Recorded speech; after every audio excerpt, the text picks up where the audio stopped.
Today on the table I brought you the SIG P226 chambered in .40 caliber and the Taurus PT92 AF chambered in 9mm. If you're like me, you've looked at these two pistols and wondered, did the military make the best decision at the time?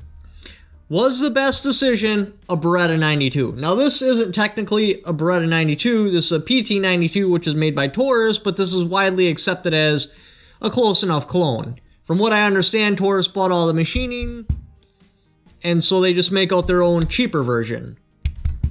And you're probably also like, well, the SIG's a .40 cal and it would have been a 9. The reason I have these two particular pistols is because that's what I have. I can't afford a Beretta, not for a video anyway, not yet, maybe as my channel grows, and I can't afford a brand new SIG. We're talking about very expensive firearms. So we're going to use these as an example. So, you know, there are variations to the pistols, and this isn't the one that actually would have went to testing, because the one that would have went to testing would have been a 2-piece slide, and this is a single-piece slide. And this wouldn't have actually been the one that went to testing either, because it wouldn't have had an accessory rail, and it would have been made by Beretta. The decocker would have been in a different spot too. So out of these two pistols, let's compare them. Length, the Beretta is a longer firearm.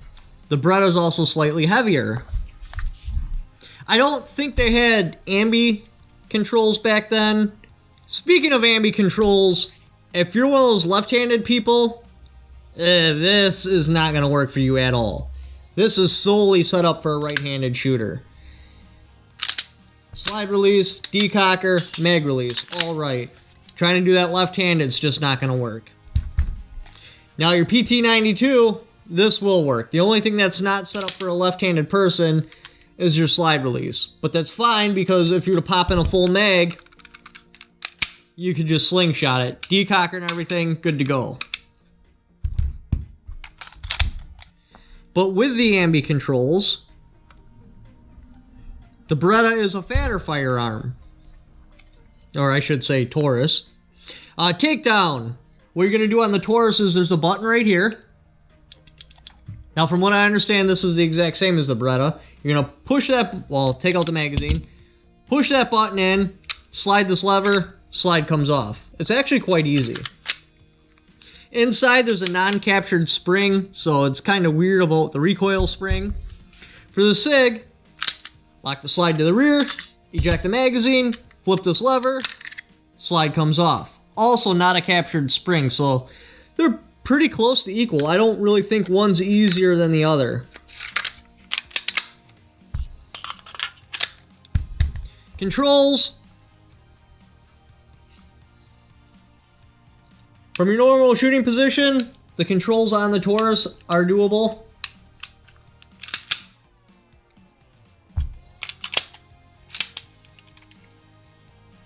The slide release is tough to reach, but it's not that hard. And I almost forgot too, one difference between the Taurus and the Beretta is the Taurus does not have a chrome line barrel, the Beretta does. Decocker, very easy to hit, easy to go on safety. Magazine release, just not possible. I cannot reach it. You might be able to get different, actually this frame. No, I don't think you can change that. SIG, slide release, very easy to hit. Decocker, it's a little bit of a stretch, still easy to hit. Mag release, also very easy to hit. Now this should be noted, I'm not a tactical trainer, nor do I feel I'm qualified to be a tactical trainer. So whatever your tactical trainer tells you, you should probably listen to. But they're gonna say, or most of them will probably say, that it doesn't matter if you can hit your magazine like that, because that's not where you're going to do your mag change. You're going to bring it into your workspace and do your mag change here. In the class, I kind of moved the gun in my hand a little bit, okay? Kind of turned the gun in my hand a little bit. That's on purpose. Because if you can touch it while you're shooting, you'll touch it while you're shooting. And guess what happens? Mag falls out. If I don't even have to ask people, if we're shooting and a dude's mag falls out, I go up and go, hey, take that extended mag release off. And people, I can't reach it. You're not supposed to be able to reach it. It's kind of like the fucking missiles, and they got the 2 keys, you can't reach. Yes, if my gun runs dry or for whatever reason I don't feel there's a threat, but especially with the especially with the current political climate, with a very real possibility of boogaloo gonna happen.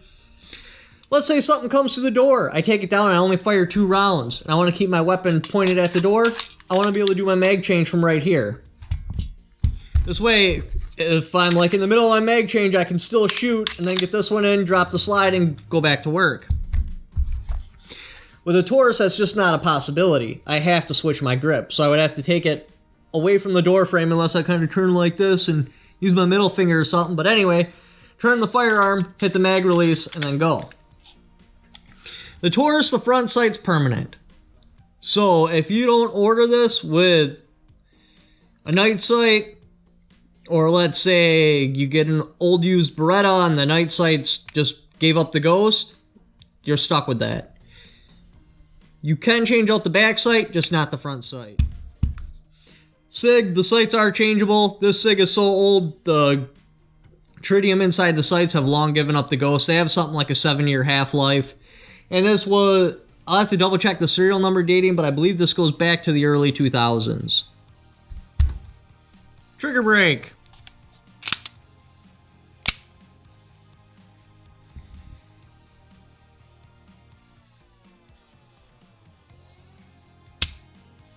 Single action, the PT92 brakes pretty respectably. Double action,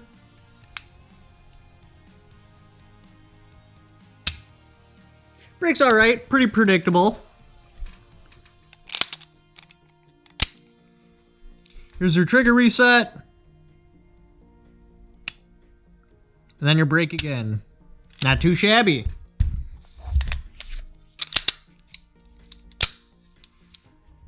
SIG.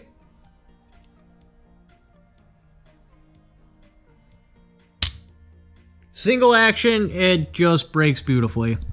I mean, it really does. There's definitely a difference over the 92. Double action. Brakes pretty good too. I feel it's more predictable over the 92. Your reset.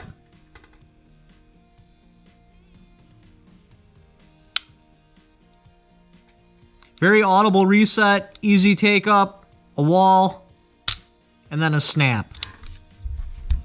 All in all, the P226 definitely has a superior trigger brake over the 92, and these are both used, so they have both been broken in. So there shouldn't be that much of a difference when you're talking about the trigger improving over time after it breaks in. So out of these two pistols, what would I pick? And this isn't a 40. The mag says 12 on it, but when we went and shot this, I believe it was actually something like 15. So I forget what the actual capacity is. The Taurus, you're looking at 17. So no matter what, the Taurus does have a higher capacity. The SIG does not have an accessory rail. The Taurus does. For this particular firearm, because of what it is, I don't want the accessory rail. I just don't. I think they look better without the accessory rail. Same with the Taurus, but this particular one has an accessory rail. I just prefer them without an accessory rail. I feel it kind of screws up the look. So, out of these two pistols, which one would I pick? And do I feel the military made the proper decision? Mel Gibson used this, which is freaking awesome. The military used it forever. Police have used it forever. The Navy SEALs used the 226. This particular one actually was made in Germany, but it still has a single piece slide. I don't know a whole lot on the history of SIG, but from what I understand, they started off with a 2-piece slide welded together, and then as they came to America, they gave that up. This must have been somewhere in the transition because it does have a single piece slide, but was made in Germany. Your trigger brake on the SIG, far superior. The capacity on the Taurus, it's higher, which is pretty cool. Everyone likes a little bit more firepower. Now, if this was a 9mm, would it have the same? I don't know. I'll have to pull up the specs and check. The controls on the SIG, far better. I have shot this one. And I even burnt my hand on it because this has an exposed barrel, and when I had cocked it, I went like that. Got a nice little burn right across there. My girlfriend also shot that one. And we took this one out because it was kind of a toss-up because she was looking for like a combat style or like a range style pistol. Unfortunately, the only ammo we had in the shop at the time was defense ammo for 40 cal, which is only 25 rounds, 20 rounds, something like that. She ran through the first magazine. I reached over to grab it so I could shoot the rest of the ammo. Just kind of swatted my hand away and was like, no, mommy likes. So I didn't actually get to shoot this one yet. I will because this is the pistol she picked out of the two. Maybe there's something else I'm missing behind when it shoots, but even just looking here, playing with the controls, how the grip is shaped, how it fits my hand, how the controls can be used very easily, how the trigger feels, without a doubt, my vote would be on the SIG.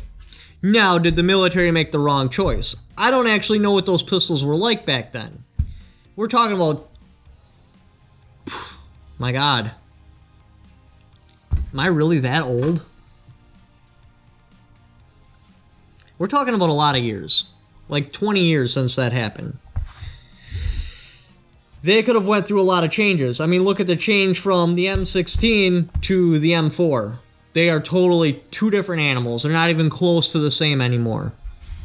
So what these pistols could have been like, where this originally was a two-piece slide, maybe it had some sort of slide malfunctions. I don't know if these originally come with a chrome line barrel, but I know these did. Maybe that was a part of their choosing process.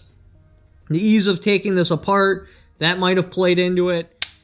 I'm guessing at the time, the Beretta was probably the better pick over the SIG.